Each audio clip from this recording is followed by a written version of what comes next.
नमस्कार, गौशाही मरहबा, अस्सलाम वालेकुम, सत श्री अकाल। मैं ब्यूटी रानी अलरा टीवी से आप सभी का स्वागत करती हूँ। अ, आप सभी का स्वागत करते हैं इस प्रोग्राम में महाभगवान कल के अवतार के आशीर्वाद से। आज हमारा जो ये प्रोग्राम है, ये कर्म योग, भगवद गीता के कर्म योग एपिसोड 3 कर्म योग के अध्याय 3 एपिसोड 5 में आप सभी का स्वागत है।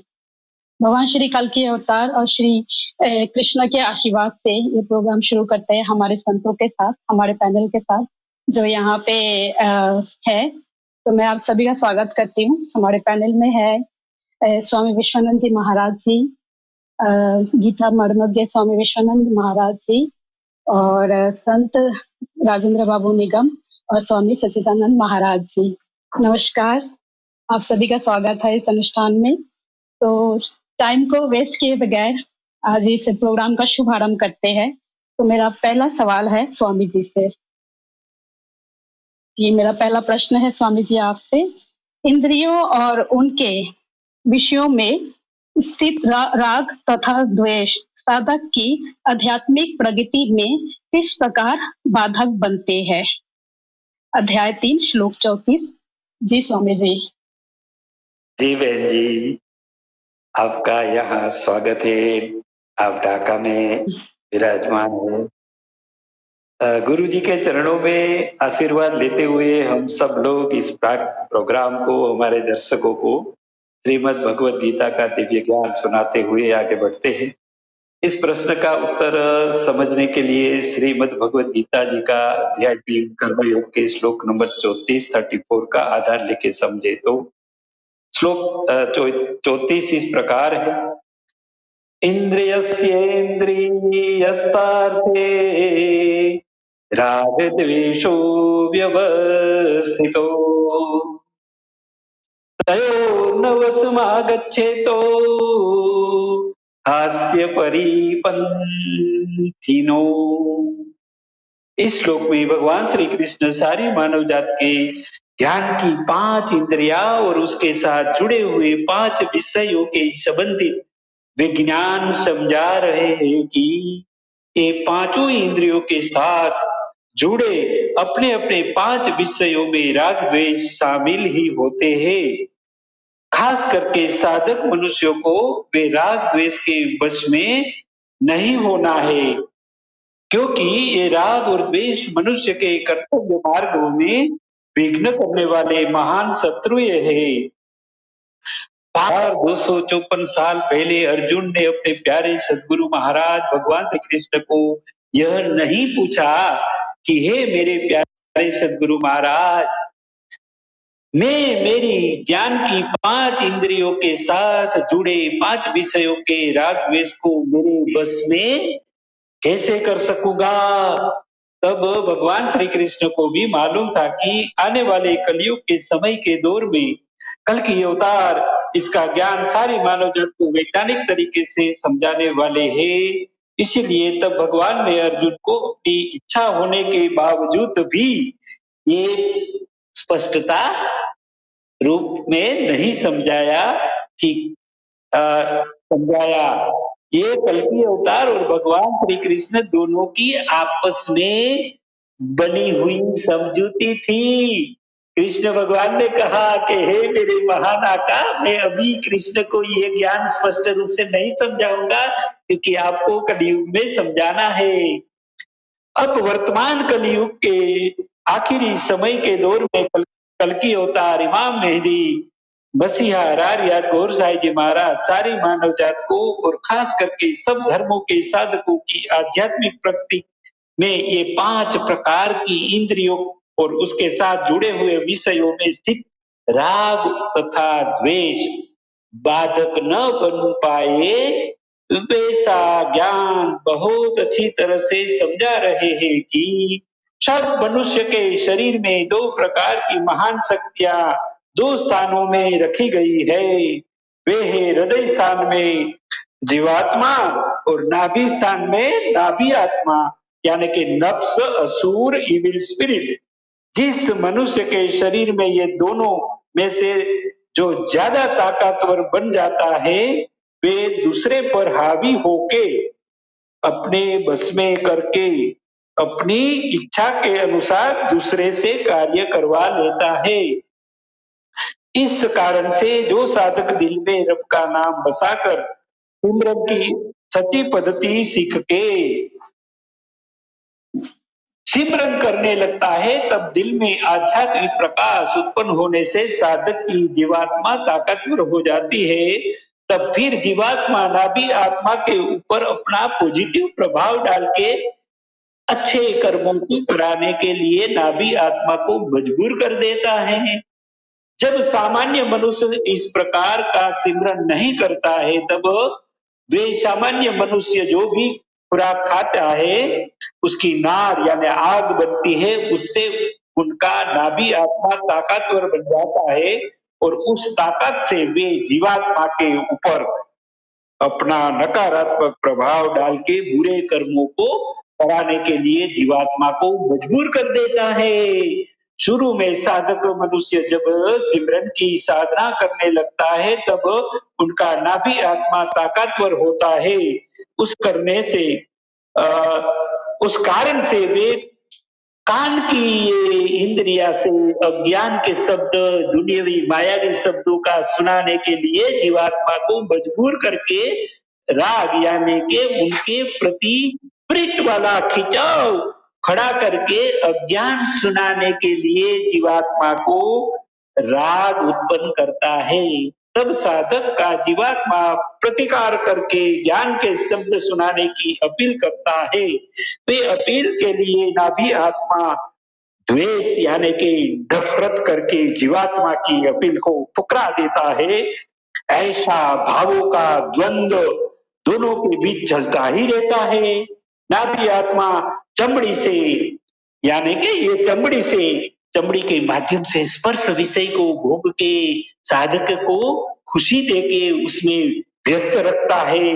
नाभि आत्मा आंखों से मायावी रूप विषय को भोग के साधक के खुशी देके उसमें व्यस्त रखता है। फिर नाभि आत्मा ये जिह्वा से 7 प्रकार के रसों की विविध वानगियों के विषयों को भोग के साधक को खुशी देके उसमें व्यस्त रखता है। नाभि आत्मा ये नाक ये ज्ञान की इंद्री से सुगंध विषय को भोग के साधक को खुशी देके उसमें व्यस्त रखता है। इस नाभि आत्मा की नकारात्मक भावों की चुंगाल में से मुक्ति पाने के लिए सब साधकों को कल की अवतार इमाम मेहदी मसीहा रारियात गौर साई जी महाराज ये उनके दिलों में बसा नाभि आत्मा को सिमरन के जरिए से दिव्य प्रकाश और आध्यात्मिक शक्तियों से ताकतवर बनने का ज्ञान और आसान तरीका सिखा रहे हैं। उससे फिर सब साधक लोग इंद्रियां और उनके विषयों में स्थित राग और द्वेष से मुक्ति पाके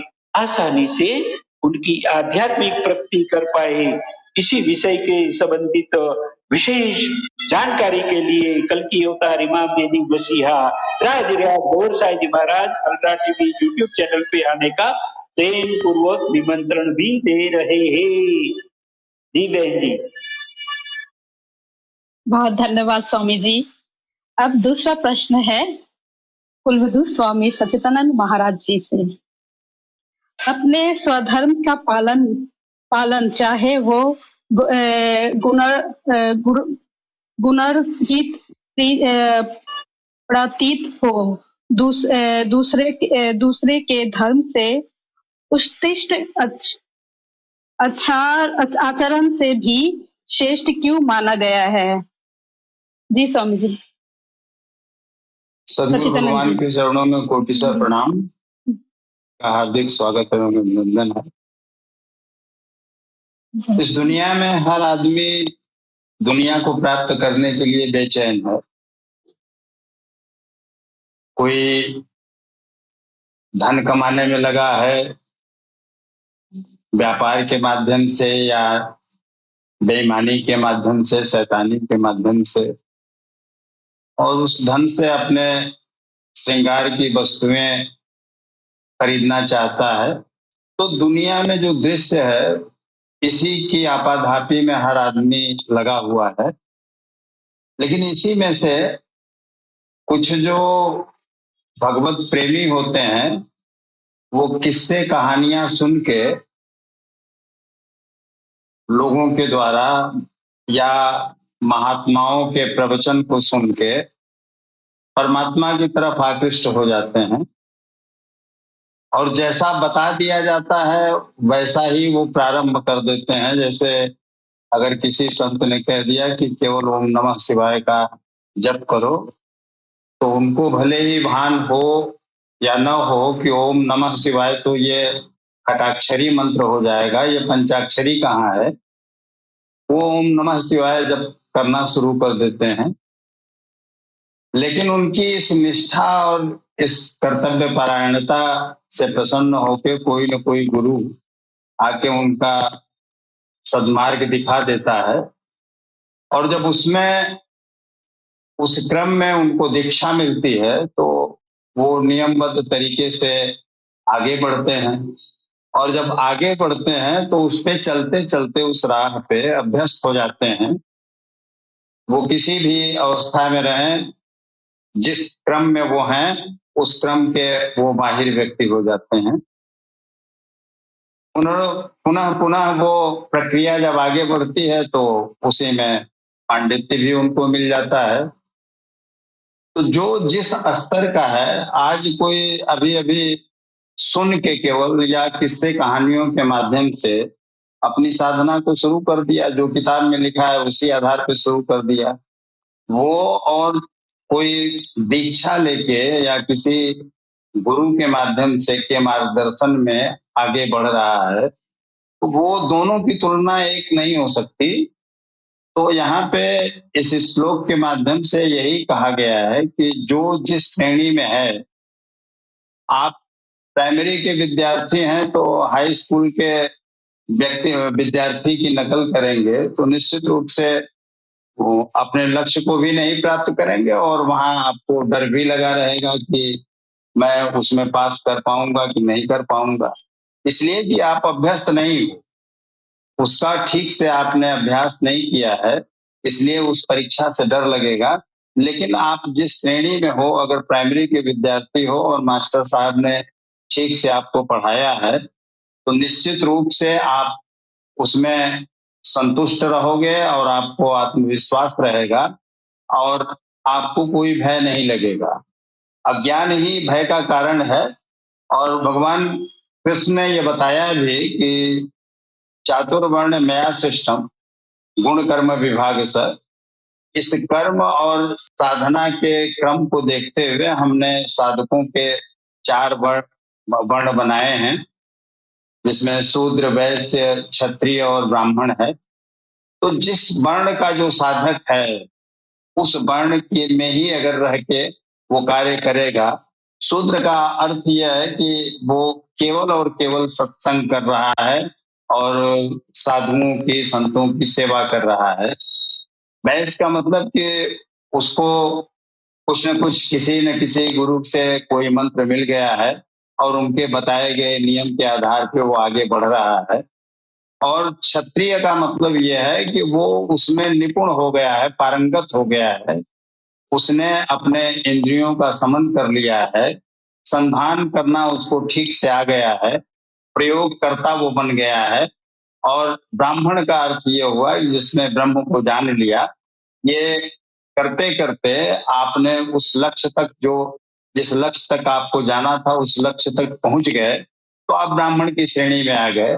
तो अगर कोई वैश्य वर्ण का साधक किसी ब्राह्मण वर्ण के साधक की नकल करता है तो निश्चित रूप से वो भयभीत रहेगा और अपने लक्ष्य को प्राप्त नहीं कर पाएगा, उससे विचलित हो जाएगा।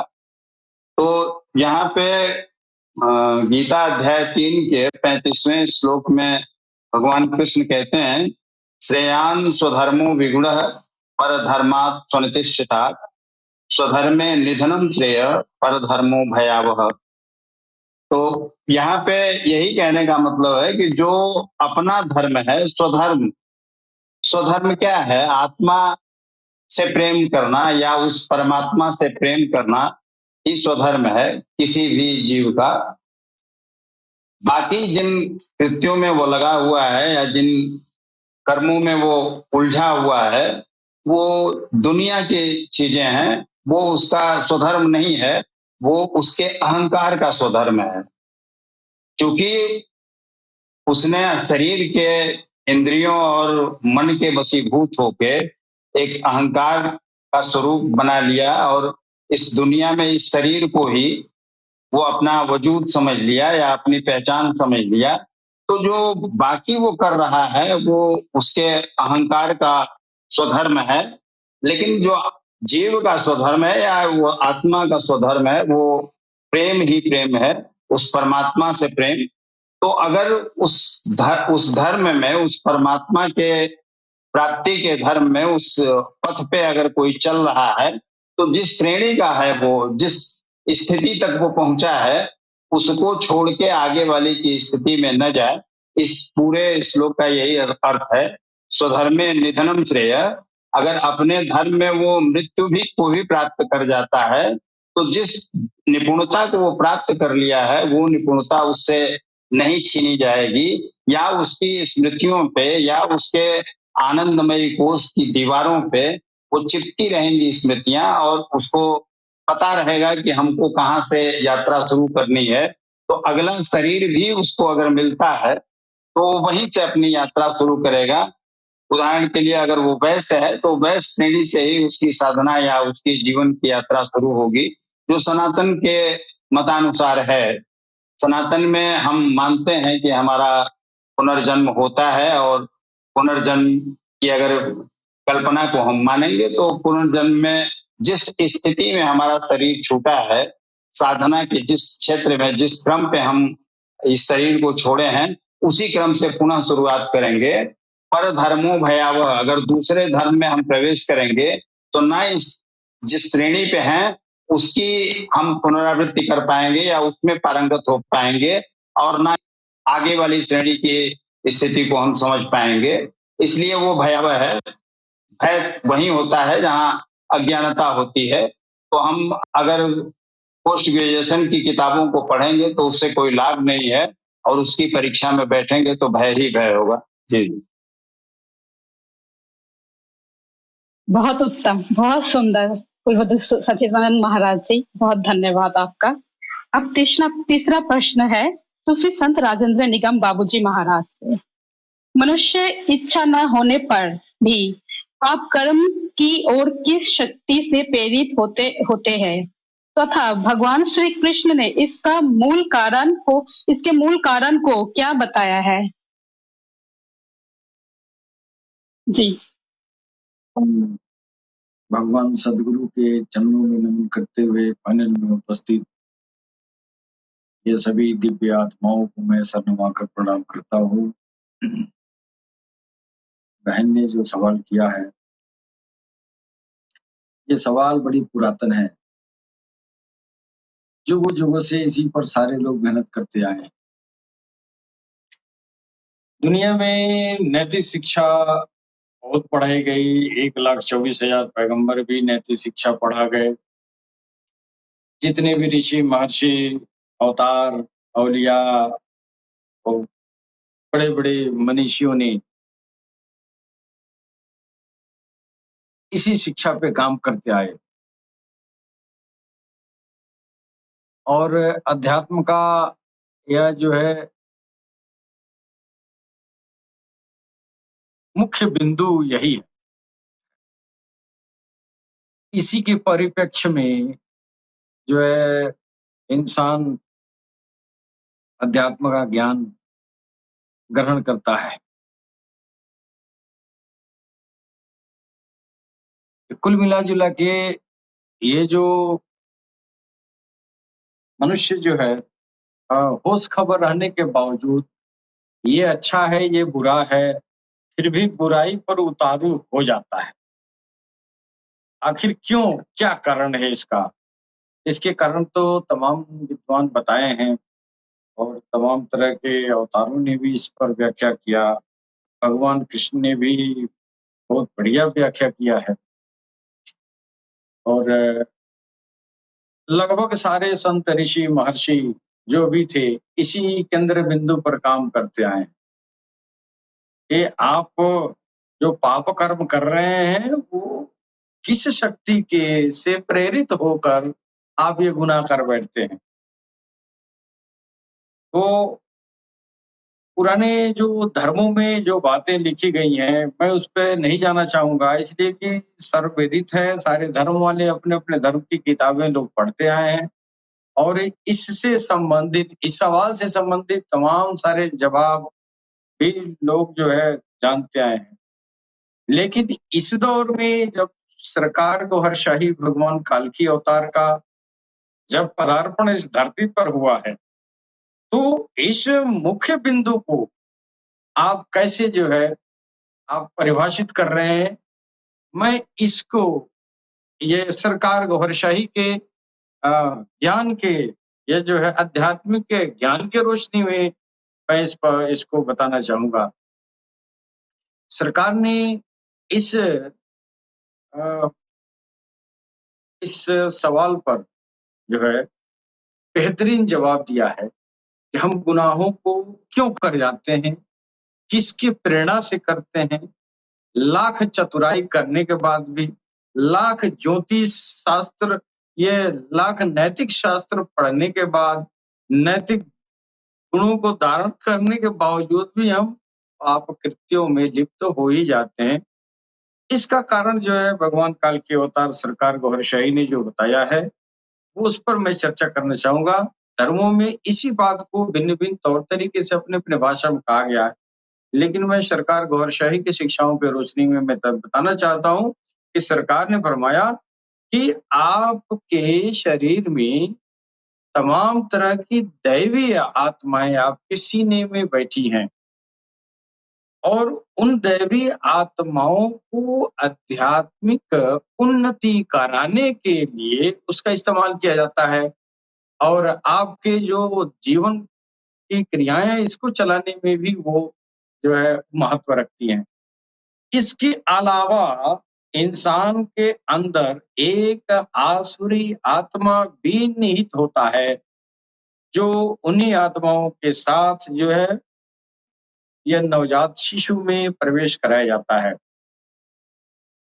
सरकार गौहरशाही इसको कह रहे हैं, ये नफ्स कहलाता है, ये इंसान के नाभि वाले जगह पर वो केंद्रित होता अदृश्य प्राणी है, प्रभाव इसका भूरी-भूरी है, लेकिन ये दृश्य नहीं है, ये अदृश्य और नफ्स ही नहीं, आपके अंदर जो सूक्ष्म प्राण डाले गए हैं, वो सारे अदृश्य ही होते हैं। लेकिन जो ये आपका शैतानी प्राणी है, वो आपके ऊपर काबिज इसलिए होता है कि आप जब पैदा होते हैं तभी से उसका भोजन-छाजन पूरा बाकायदा मिलता है और बच्चा 12 साल का हुआ तो वो भी 12 साल का हो जाता है। वो जो है मोटा-तगड़ा, ज़बरदस्त। आप देखते होंगे नौजवान बच्चे बड़ा शरारत करते हैं। उसका कारण यही है, उसका जो है जो नाभि आत्मा है, आसुरी आत्मा है, उसके ऊपर काबिज रहती है। और जो दैवी आत्माएँ हैं, वो तो आध्यात्मिक गुरु पकड़ेगा, फिर वो नूर और ज्योति प्रदान करेगा, फिर वो उन्नति करेगा ना। फिर उसके अंदर जो है ये दैवीय गुण आएँगे। लेकिन जब तक गुरु नहीं पकड़ता है, तो वो आसुरी और राक्षसी गुण होता है। आप देखते हैं किस तरह क्रोध की ज्वाला में नौजवान जो टीनेजर होते हैं, कितना ओवर सेंसिटिव होते हैं। सरकार गौरशाही की शिक्षाओं को पढ़ने के बाद पता चला कि ये टीनेजर क्यों इतना जल्दी गर्मजोशी में आ जाते हैं और ज़्यादा पापाचार में लिप्त जो है इसी उम्र के बच्चे होते हैं। लोग कहते हैं कि इस उम्र में अगर अपनी ज़िंदगी बना लिए तो उम्र भर आप ज़िंदगी बन जाएगी, यहाँ पैर फिसल गया फिर सारी ज़िंदगी खराब। उसका कारण यही है, तो वो शैतानी जो प्राणी है जो नाभि में बैठा हुआ है, वो आपके मानस पटल को हैक करके रखा है।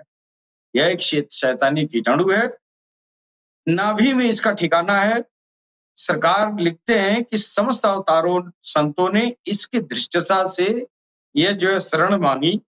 इसका भोजन फास्फोरस और दुर्गंध है, जो हड्डियों, कोयलों और गोबर में भी होता है।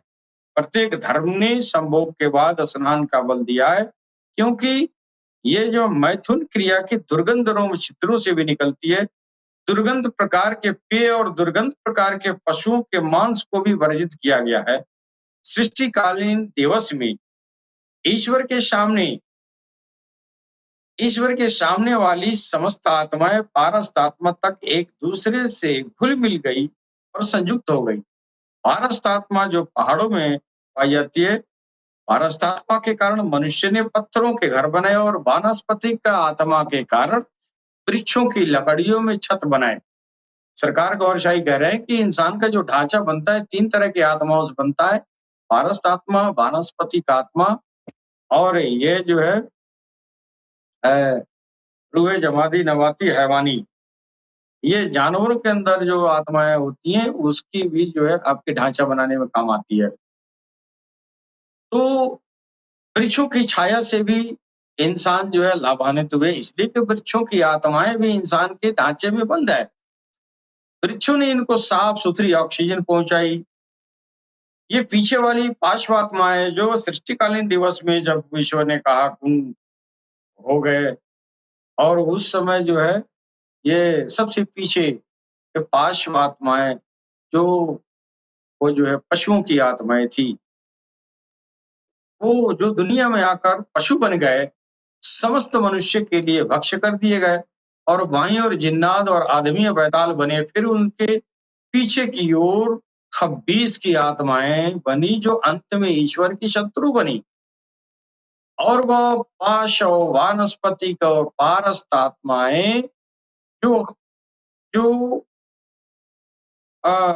खबीसों के पीछे प्रकट हुई थी, उन्होंने मनुष्यों से शत्रुता करी और उनकी पारस्त आत्मा के दुनिया में आने से राख और कोयला बना, जिसकी गैस मनुष्यों के लिए हानिकारक थी।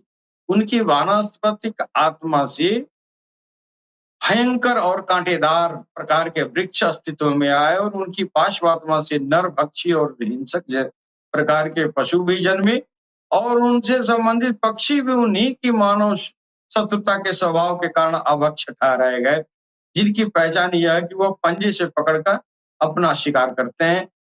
दाईं ओर वाली और बाईं ओर वाली आत्माओं को मनुष्य का सेवक, संदेश वाहक और सहायक बना दिया और मनुष्य के सबसे अधिक विविधता प्रदान करके अपना प्रतिनिधि नियुक्त कर दिया।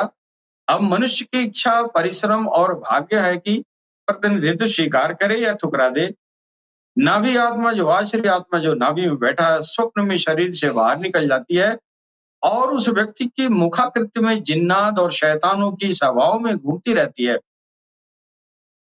और इस नाभि आत्मा ये जो है ये शैतानी आत्मा के साथ एक दैत्य भी होता है, जिसकी मुखाकृति हाथी के समान की होती है और यह आपके नाभि कमल और हृदय कमल के मध्य भाग में बैठ जाता है और मनुष्य को पथभ्रष्ट करने के लिए नाभि आत्मा की सहायता भी करता है।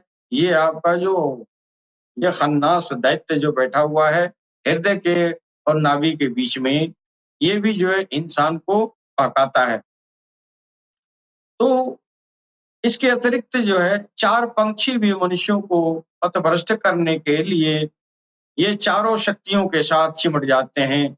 जैसे आपके सीने में 4 प्रकार की शक्तियां हैं, जिसको इंद्रियां कह लेते हैं। वो जो है कलबरू, शेरी खफी, अफा, नफ्स, ये जो है चारों शक्तियों के साथ चिमट जाते हैं। जैसा कि हृदय कमल के साथ मुर्गा की आत्मा लिपट जाती है, जिसके कारण हृदय पर वासना का आधिपत्य रहता है। हृदय के जाप से वह मुर्गा आहत पक्षी मुर्ग बिस्मिल बन जाता है और हराम हलाल की समझ का ज्ञान पैदा कर देता है। फिर उस हृदय के शिष्ट हृदय, उस हृदय को जिसमें तमीज आ गया हराम हलाल की, उसको शिष्ट हृदय कहते हैं।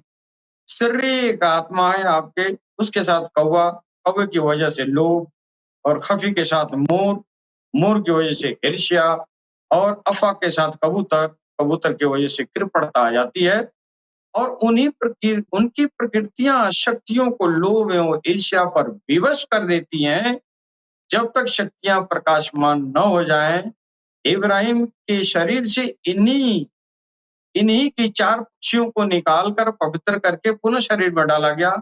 मृत्युपरांत पवित्र लोगों के यह पंक्षियां वृक्षों पर बसेरा कर लेते हैं। बहुत से लोग जंगलों में कुछ दिन रहकर पक्षियों जैसी बोली निकालते हैं और यह पक्षियां उनसे घुल मिल जाते हैं और उनके छोटे-मोटे उपचारों में भी सहायक हो जाते हैं। तो सरकार गौरशाही ने ये जो आपके अंदर जो नाभी आत्मा है, वो जो गुनाह, जो पापाचार करने पर लाख नैतिक शिक्षा ग्रहण करने के बावजूद भी, योग साधना के रास्ते में लगे रहने के बावजूद भी, यह आसुरी आत्मा जब तक ये पवित्र नहीं होती है, कभी भी अगवा कर लेती है और पाप कृत्यों में लिप्त कर देती है। तो सरकार ने इसका रास्ता, सीधा रास्ता बताया कि पहले अपने जो पापों का मूल कारण तुम्हारी नाभि आत्मा की नाभि शक्ति है, आसुरी आत्मा है, उसको पवित्र करो और पवित्र करने के लिए ये भगवान के पवित्र नाम को हृदय में डालो और उस हृदय में भगवान के नाम का संस्कार जब उतरेगा, उसका लगातार अनुध्यान होगा। उस अनुध्यान के जरिए वहां नूर और ज्योति बनेगी। वो दिव्य ऊर्जा है। उस दिव्य ऊर्जा के प्रभाव में तेरे अंदर वो नफूस जो आसुरी आत्मा है कमजोर पड़ती है और दैवी आत्माएं शक्तिशाली होती हैं। दैवी गुण आने लगता है, आसुरी गुण जाने लगता है। तो इससे बेहतर विकल्प जो सरकार ने बताया है, मैंने किसी ग्रंथ में किसी पेशवा के मैंने जो है जवानी मैंने नहीं सुना। जो सरकार इस चीज को इतनी आसानी से निवारण कर दे रहे हैं। जो पापों का कारण तेरी आसुरी आत्मा है, वो भगवत नाम के सिमरन का, उसका अनुध्यान का हृदय में प्रत्यारोपण से जो नूर और ज्योति बनेगा, उससे वो पवित्र हो जाएगा और उसकी आदतों अतवार बदल जाएगी। वो मजबूर होके दैवीय गुण जो है उसको धारण करना ही पड़ेगा, इसलिए कि उसके अंदर दैवीय नूर और ज्योति वो पैदा होने वाली मशीन सरकार ने ये चालू कर दिया है। अब वो भक्त जिसके दिल में भगवत नाम का संकीर्तन शुरू हो गया, सोता रहे, बैठता रहे, जगा रहे, चलता रहे, खाता रहे, पीता रहे, वो अखंड संकीर्तन होती रहेगी और वो पापों का मुख्य कारक वो आश्री आत्मा संतुष्ट होती रहेगी। एक न एक दिन वो अपना स्वभाव बदल के इंसान बन जाए। यही आध्यात्मिक सफर है। बहुत धन्यवाद। इसी को जी जी, बहुत धन्यवाद। बहुत जबरदस्त व्याख्या किया आपने भगवत गीता के श्लोक की। अब हमारा चौथा प्रश्न है स्वामी सच्चिदानंद महाराज जी से। काम किस प्रकार ज्ञान को आवृत कर जीव को मोह में डाल देता है तथा उसके प्रमुख निवास स्थान कौन कौन से बताए गए हैं? जी स्वामी जी।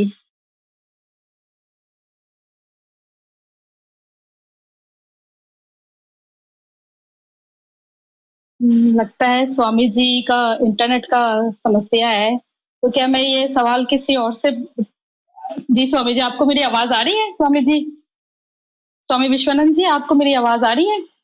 मैं सवाल दोबारा आपसे पूछूं?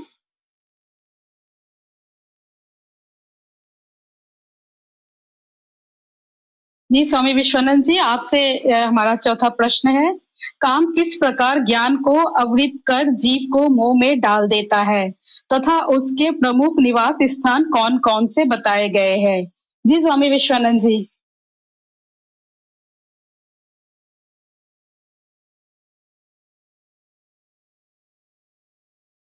क्या मैं जी स्वामी जी, आप मेरी आवाज आप तक आ रही है, पहुंच रही है? तो मैं ये सच्चिदानंद जी से पूछ लूं ये सवाल, प्रश्न का उत्तर दे देंगे आप सच्चिदानंद महाराज जी?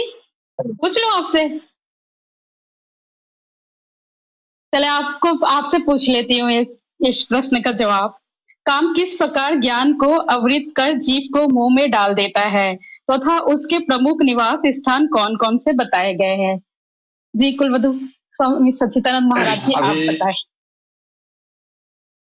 अभी सूफी राजेंद्र जी ने बहुत ही विस्तार से बताया कि क्या प्रक्रिया है, किन वजहों से ये पाप कर्म होते हैं या हम बुराइयों के रास्ते पे बढ़ते हैं। सनातन में स्पष्ट जहां जिसको नफ्स कहा जा रहा है, उसी को कुछ हद तक सनातन में हम कहते हैं कि मन एव मनुष्याणाम कारणम बंध मोक्षयो। मन ही मनुष्य के बंधन और मुक्ति का कारण है। क्योंकि जब कल्प हमारा सनोवर रहता है या बुद्धि हमारी स्थूल रहती है, तो मन भी इंद्रियों के वशीभूत रहता है। इंद्रियों का मन पे नियंत्रण होता है।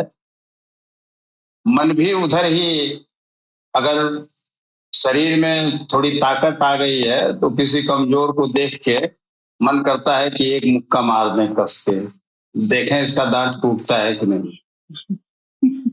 तो वो इंद्रियां उसको अपने अधीन कर लेती हैं। और इंद्रियां एक्टिव तब होती हैं जब कामना आती है। किसी न किसी चीज की अगर कामना है, इसी को काम कहते हैं हम। वो काम किसी भी विषय का हो सकता है। धन के लिए वो कामना हो सकती है, संपत्ति के लिए हो सकती है, या बुद्धि के लिए हो सकती है। किसी भी क्षेत्र की अगर कामना है, इच्छा है, तो उसको हम काम की श्रेणी में लेते हैं। और अगर ये काम पूरा नहीं हुआ तो फिर क्रोध आता है, पूरा हो गया तो मोह और लोभ आता है। तो काम ही मूल जड़ है, और ये मन को भी अपने वश में कर लेता है। और उधर जब मन इसकी गुलामी कर रहा है तो बुद्धि तो अपनी सो ही रही है, वो तो सनोवर की स्थिति में है ही। इसलिए बुद्धि को पहले शुद्ध किया जाता है कि बुद्धि ये जान ले कि क्या सत्य है, इसका राइट पार्ट क्या है, क्या हमें करना चाहिए, क्या हम कर रहे हैं। इसका अगर ज्ञान हो गया तो इस राइट पार्ट को ही हम हृदय कहते हैं कि हमारे हृदय का निर्माण हो गया या हमारा कल्प खुल गया। अगर बुद्धि निर्णय लेने में सक्षम हो गई, मन को उसने अपने नियंत्रण में लेना प्रारंभ कर दिया, तो यहाँ हमारा हृदय का निर्माण हो गया, हमारा कल्प एक्टिव हो गया, उसमें वो प्रकाश पहुंच गया, तभी ये ऐसा कर पाएगा। अन्यथा इंद्रियां हमारे मन को अपनी गुलामी में लगाए रखेंगी और यहीं से अहंकार का जन्म हो जाएगा। तो ये अहंकार जो शरीर और मन को मिला के बनता है, ये हमें उस लक्ष्य से बार बार भगाता रहेगा।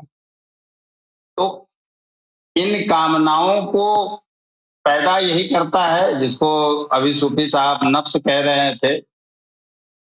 हम अगर थोड़ा मिलता जुलता शब्द प्रयोग करें तो उसको मन कहेंगे। तो मन ही उसकी वो इंद्रियों की गुलामी में है, इसलिए हम पाप कर्मों में लगे हुए हैं।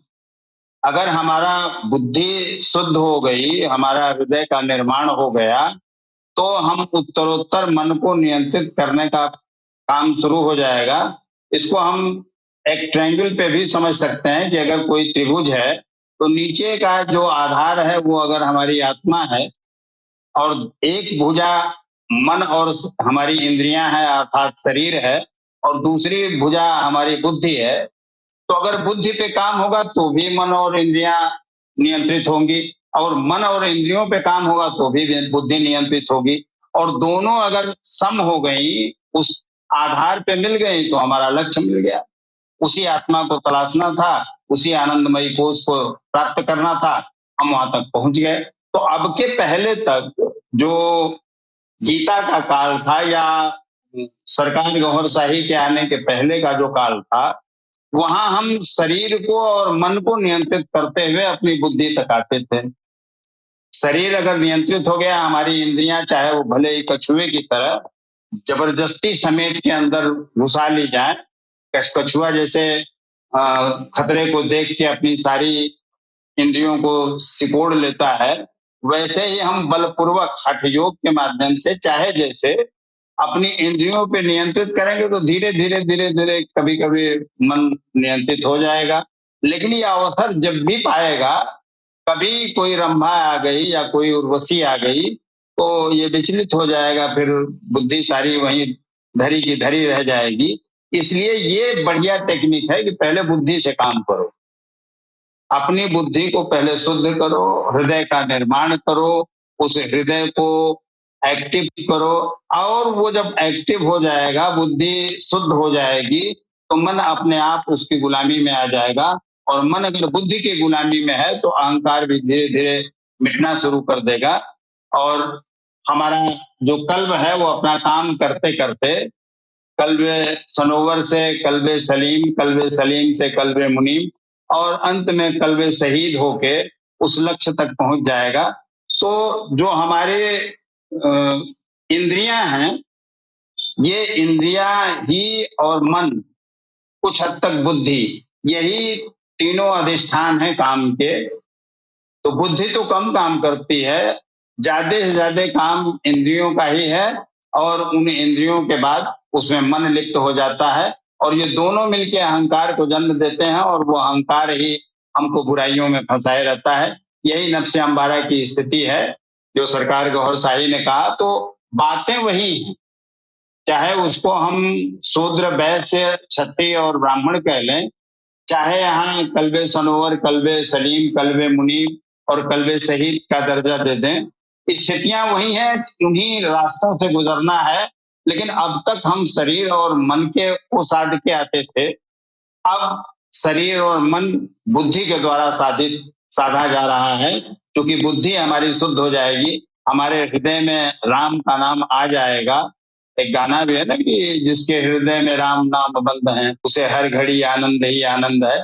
तो राम अगर आ जाएंगे आपके हृदय में, तो आनंद भी आ जाएगा, क्योंकि ये राम उस आनंदमयी को उस तक पहुंचा देंगे, उस आनंद तक पहुंचा देंगे, उस नफ्स को मुतमईन बना देंगे। और जब वहां पहुंच जाएंगे तो फिर हमेशा आनंद ही आनंद है। और इसी आनंद को प्राप्त करने के लिए सारा जीव छटपटाता है, जो ईश्वर प्रेमी है।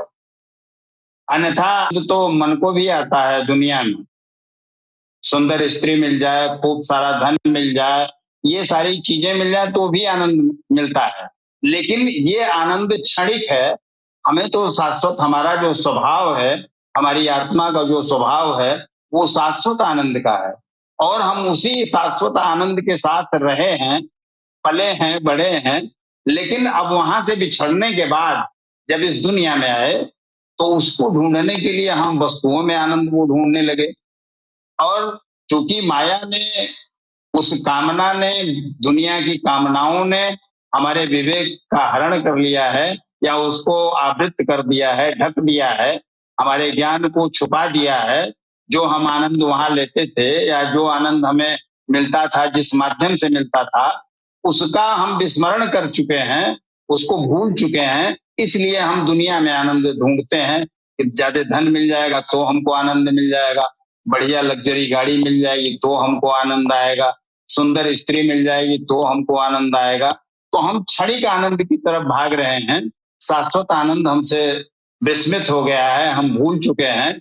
और अंत में जब सदगुरु द्वारा याद दिला दिया जाता है, सारे भ्रम को मिटा दिया जाता है, तब वो याद आता है। तब अर्जुन कहता है कि अब मेरा मोह नष्ट हो गया है, मुझे स्मृति हो गया है, अब आप जो कहेंगे वही मैं करूंगा। तो उस याद को ताजा करने के लिए, उस बुद्धि को शुद्ध करके प्रज्ञा तक पहुंचाने के लिए ही कोई न कोई सदगुरु आता है। अगर आप उस परमात्मा के प्रेमी हैं तो, अगर आपके नसीब में वो प्रेम लिखा ही नहीं है, तो आप इसी दुनिया में भटकते रहेंगे, आप अपने अहंकार के वशीभूत जीते रहेंगे और लक्ष्य से हमेशा दूर रहेंगे। जी धन्यवाद स्वामी सच्चिदानंद महाराज जी, बहुत आनंद आया आपको सुन के। अब जो पांचवा प्रश्न है वो मैं करूंगी स्वामी विश्वनाथ महाराज जी से। काम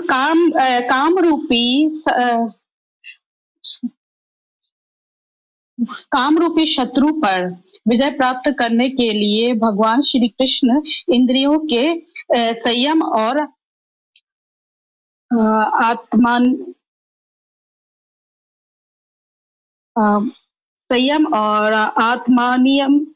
आत्मनियंत्रण के संबोधन में क्या उपदेश देते हैं? जी स्वामी जी।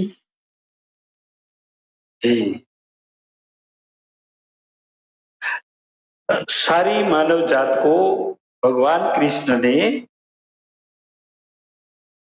ये काम रूपी जो शत्रु है वो उत्पन्न करने वाला उसका पिताजी है, वो असुर नाभि में बैठा है। वो 5 प्रकार के विकारों को उत्पन्न करता है। तो ये साइंस भगवान कृष्ण ने अर्जुन को समझाने की कोशिश किया और सारी मानव जात को उसमें से सीखना है। भगवान कृष्ण यहाँ शरीर में जो इंद्रियों के साथ जो पूरा तंत्र बना हुआ है शरीर में, उसमें सबसे बड़ी ताकत आत्मा में रखी गई है, ऐसा बताया है। लेकिन यहाँ कल्कि अवतार इमाम मेहदी मसीहा रारियार गौर साई जी महाराज एक स्टेप आगे मानव जात को समझा रहे हैं कि आत्मा को भी शक्ति प्राप्त करनी है तो कहां से मिलेगी? तो आत्मा को भी शक्ति प्राप्त करनी है तो परमात्मा अल्लाह ताला से मिलेगी, गॉड से मिलेगी। तो यहाँ भगवान श्री कृष्ण ये श्लोक नंबर 42 में समझा रहे हैं कि इंद्रियाणि पराण्याहुरी इंद्रियेभ्यः परं मन मनसस्तु परा बुद्धि योर्बुद्धेः परस्तुतः सः। तो यहाँ भगवान श्री कृष्ण ये समझा रहे हैं कि सबसे बड़ा परमात्मा है, उससे शक्ति प्राप्त करते हुए आत्मा भी शक्तिवान बन सकता है जो हृदय में स्थित है। और ये आत्मा जब आध्यात्मिक प्रकाश और शक्ति से संपन्न हो जाएगा तो वो बुद्धि, आत्मा से जुड़ी बुद्धि है तो बुद्धि को भी आध्यात्मिक प्रकाश और शक्ति से शक्तिवान कर देगा। और बुद्धि आध्यात्मिक प्रकाश और शक्तिवान हो जाएगी तो उसके साथ जुड़ा हुआ, बुद्धि के साथ जुड़ा हुआ मन को भी आध्यात्मिक शक्ति और प्रकाश से प्रकाशित करके शक्तिवान कर देगा, मन को मजबूत कर देगा। और मन कंट्रोल करता है मनुष्य के शरीर में जो 10 प्रकार की इंद्रियां है उसके पर काबू कंट्रोल करता है मन। तो मन जब आध्यात्मिक प्रकाशित होगा, आध्यात्मिक शक्तियों से शक्ति संपन्न और दिव्य प्रकाश से प्रकाशित मन हो जाएगा तो इंद्रियों को भी अपने कंट्रोल में कर लेगा। और इंद्रियों का निवास स्थान है, इंद्रियों में बसता है काम विकार। तो ये काम विकार को कंट्रोल करने के लिए ये इंद्रियों को भी बस में करना, मन को बस में करने का जो अधिकार और शक्ति मिली हुए, मन इंद्रियों को कंट्रोल करता है। इंद्रियों में काम विकार प्रवेश करता है तो तुरंत मन जो शक्तिशाली और बलवान होगा तो मन उसको नकार देगा कि नहीं नहीं, मुझे काम विकार का उपयोग करना ही नहीं है। मन कहेगा मैं तो प्रभु स्मरण में, अल्लाह के सिमरन में, गॉड के जिक्र में व्यस्त हूँ, मुझे काम विकार में क्यों जाना है। तो मन जब दिव्य प्रकाश से प्रकाशित हो जाएगा, आध्यात्मिक शक्ति से संपन्न हो जाएगा, तभी ये काम विकार को वश कर सकेगा। और काम विकार को वश कर देगा तो नाभि आत्मा समझ जाएगा कि मेरी मनमानी अभी मन के ऊपर नहीं चलेगी, मैं काम विकार को प्रेरित करके जीवात्मा से वो काम नहीं करा पाऊंगा। तो ये हृदय में सिमरन करने से घोर साई जी महाराज कल्कि अवतार हम सबको बता रहे हैं कि जो बहुत बड़ा जो खेल है, बहुत बड़ा जो कार्य करना है वो हृदय में सिमरन करके दिव्य प्रकाश और आध्यात्मिक शक्तियों का उत्पन्न कर देना। उससे हृदय में स्थित आत्मा बलवान हो जाएगा और आत्मा के साथ जुड़ी हुई बुद्धि बलवान हो जाएगी, बुद्धि से जुड़ा मन बलवान हो जाएगा, ताकतवर हो जाएगा। तो मन अपने इंद्रियों को अपने वश में कर लेगा और इंद्रियां अपनी मनमानी करके काम विकार को इंद्रियों में प्रवेश ही नहीं करने देगा। जब काम विकार इंद्रियों में ही उत्तेजित और प्रवेश नहीं कर पाएगा तो काम विकार का उपयोग करना जीवात्मा से संभव ही नहीं रहेगा। तो ये पूरा साइंस सिस्टेमेटिक श्रीमद् भगवत गीता के 42वें श्लोक में भगवान श्री कृष्ण ने समझाया है। लेकिन वहां ये स्पष्टीकरण नहीं किया गया था कि एक काम विकार को उत्पन्न करने वाला उसका पिताजी कौन है और वो कहाँ बैठा है। वो कल्कि अवतार इमाम मेहदी मसीहा रियाद गौहर साहिब जी महाराज ने सारी मानव जात को कहा कि वो नाभि में जो असुर बैठा है, दानव बैठा है, नफ्स बैठा है, वो ही तो काम विकार का पिताजी है, वो ही काम विकार को उत्पन्न करता है। तो हृदय में कोई भी दिव्य प्रकाश और आध्यात्मिक शक्ति उत्पन्न कर लेगा तो खून के साथ बहती बहती नाभि में वो पहुंचेगी, तो नाभि में ये असुर, नफ्स, दानव वो भी पवित्र पाक साफ हो जाएगा और फिर वो काम विकार को उत्पन्न नहीं करेगा। उसकी जगह पे दया, करुणा, प्रेम उत्पन्न करेगा। जो प्रेम धर्म स्थापन करने के लिए कल्कि अवतार आए हैं, वो प्रेम धर्म स्थापन शरीर में हो जाएगा और मनुष्य प्रेमी बन जाएगा, सारी जीव सृष्टि को प्रेम करने लगेगा। यही तो करने के लिए कल्कि अवतार इमाम मेहदी मसीहा रियाद गौहर साहिब जी महाराज आए हैं। और ये स्पष्टीकरण संपूर्ण रूप में भगवान श्री कृष्ण ने कल्कि अवतार पर छोड़ दिया था, तो वो काम अभी कल्कि अवतार कर रहे हैं। साइंटिफिक रूप से हृदय की तालीम सिखा रहे हैं और अलरा टीवी यूट्यूब चैनल पे सारी मानव जात को प्रेम पूर्ण निमंत्रण भी दे रहे हैं। जी बहन। बहुत जबरदस्त स्वामी जी, बहुत अच्छा लगा आपको सुन के, धन्यवाद। अब जो छठा प्रश्न है वो है सूफी संत राजेंद्र निगम बाबू जी से। आत्मा की शिष्टता को समझकर बुद्धि और मन को स्थिर करने से साधक काम रूपी शत्रु का नाश किस प्रकार कर सकता है? श्री राजेंद्र निगम बाबू जी महाराज।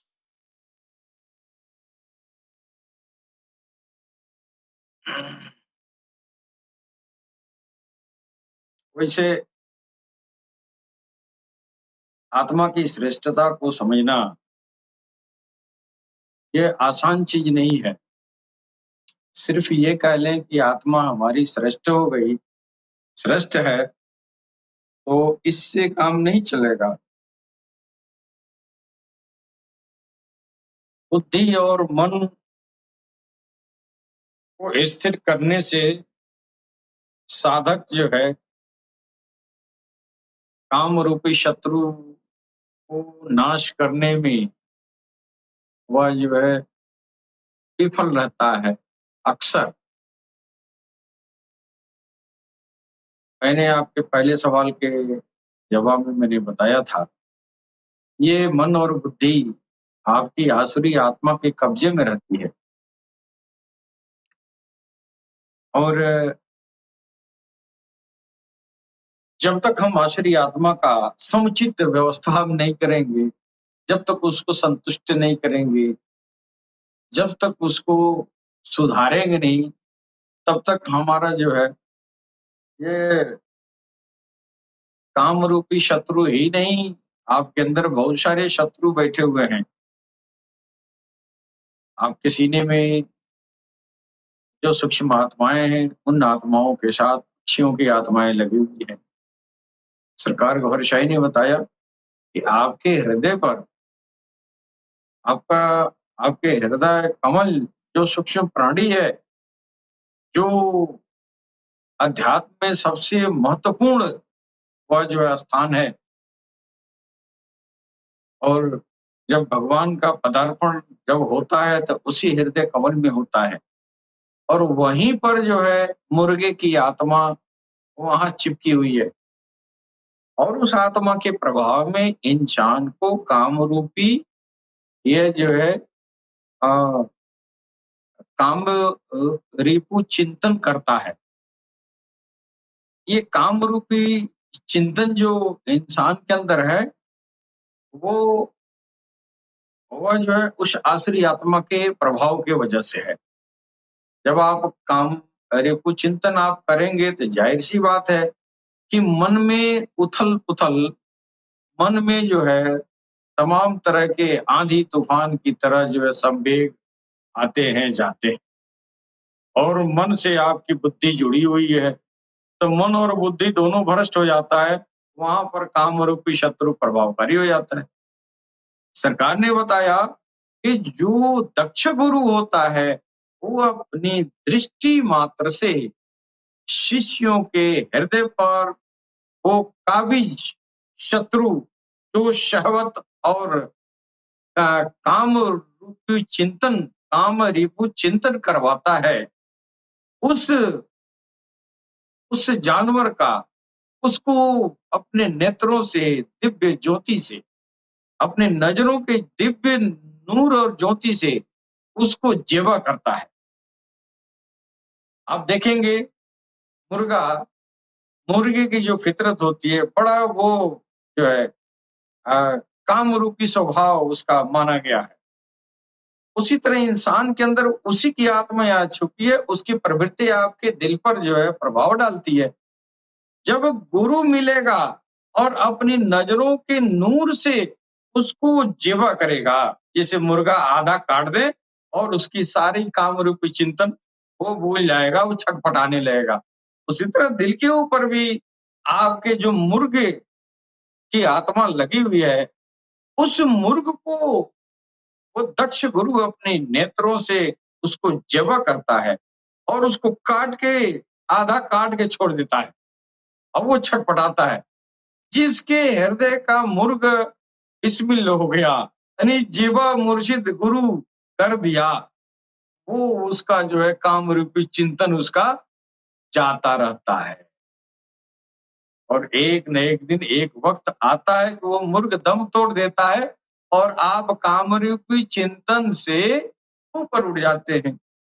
ये सरकार ने इस मुसीबत को, इंसानियत की जो मुसीबत है, इंसानियत की जो सबसे बड़ा ये जो है समस्या है, इसको दूर करने के लिए सरकार ने वो जो है अपने नजरों का जो है मदद मांगने का कहा है कि तुम मेरी मदद मांगो, तेरे हृदय में छुपा हुआ मुर्गे की आत्मा जो तुमको शहवत और काम क्रीड़ा पर चिंतन कराता है, उसको अपनी नजरों से उसको जीवा कर देते हैं।